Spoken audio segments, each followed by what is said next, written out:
Hi folks, welcome back to Stacey Can Can. Today I am making some strawberry jam. Strawberries are early actually in Oregon. These are fantastic Oregon berries.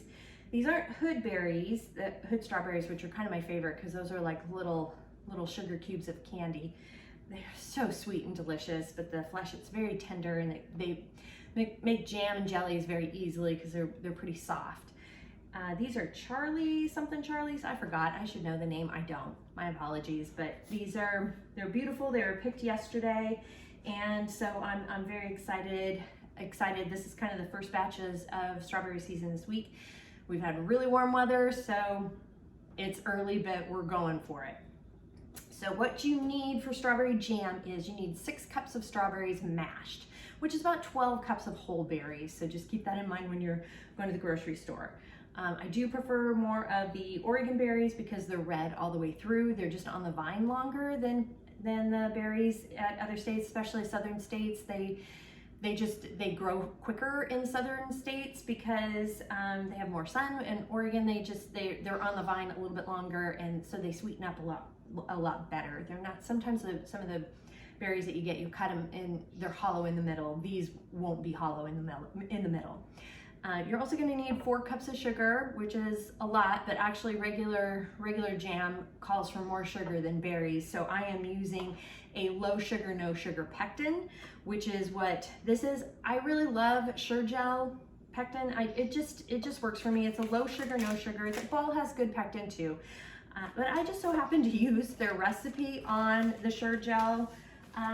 Inside this whole thing comes inside this little tiny box. You get your thing of pectin, your little pouch of pectin, and you get this fantastic instructions. They've got freezer jam recipes, freezer jelly recipes on here. They also have your cooked jam recipes and your cooked jelly recipes, as well as no sugar needed cooked jam recipes. So keep that in mind. They're great recipes. I've used them for years, and I figure it's Sure-Jell. It's a fantastic product.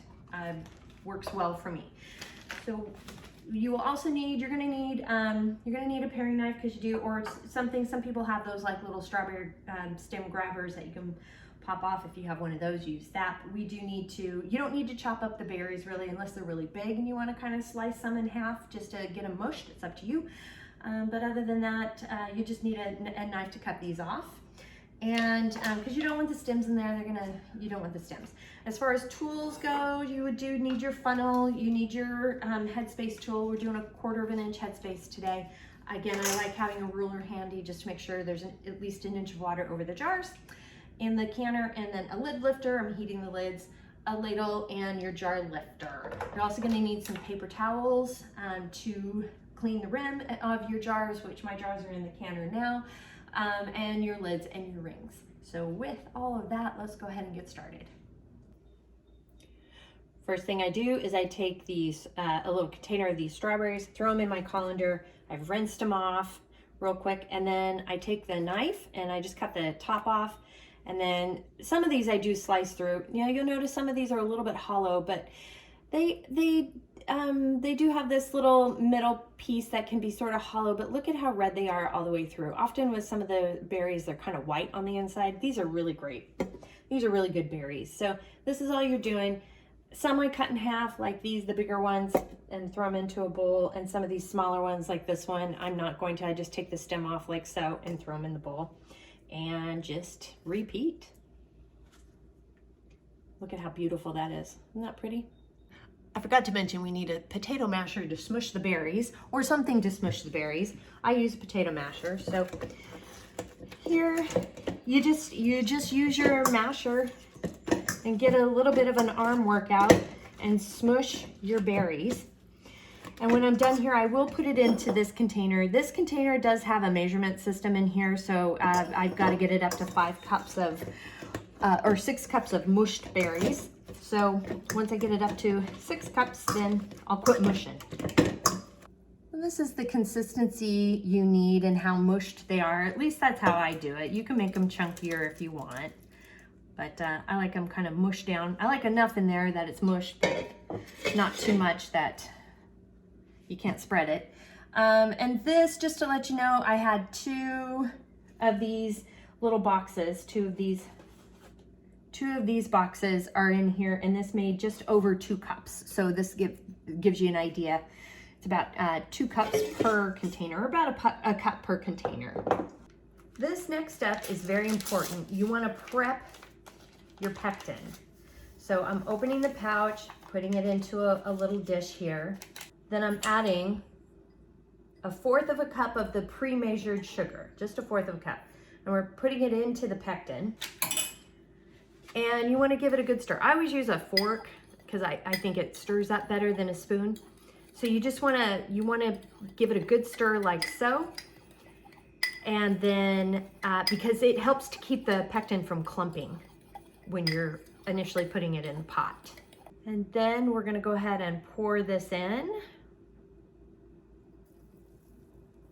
And then we'll bring the heat up and bring this to a rolling boil. We now have a boil here that you can't stir away. This is a great boil. Also, prior to this, you could have added in 1/2 teaspoon of butter to stop the foaming, but I don't care. So that's just me. And now we're gonna add in the rest of the sugar, and then we'll bring this up to another rolling boil that you can't stir away, and we'll time that for 1 minute. We've got a good rolling boil. We're boiling hard, and I've got the timer set for 1 minute. And I also have my lids on the stove heating up as well. Got my jar from the canner. You'll notice that there's some foam in here, but we're just dealing with it. 1/2 teaspoon of butter can eliminate that. I'm okay if my family just stirs up the jar when they open it. We're doing a 1/4 inch headspace here, and that's about a 1/4 inch headspace. We're gonna use our paper towel here and clean the rim really well. Oops. Sometimes I run it over the top on accident, so you gotta be careful. Take your lid lifter, gently cover it up, put the lid on, place your ring. Be careful, this is really hot. The jars are very hot. And jars go up and over, don't tip it, just straight up and over and into the canner. I got all the jars in the canner now. I have 1, 2, 3, 4, 5, 6, 7, 8. I ended up with 8.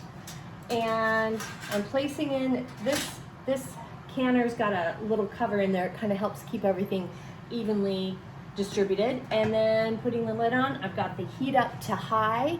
And when it comes to a rolling boil, I'm gonna set the timer for 10 minutes. Got a rolling boil on the canner here, so I've set the timer for 10 minutes.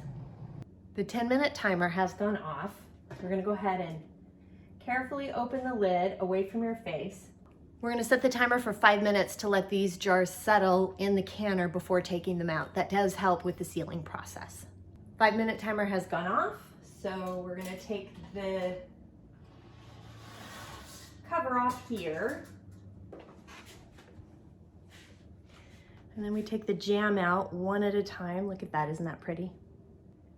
Remember, as you take the jam out, it's just up and over. Don't tilt the jars to get the water off.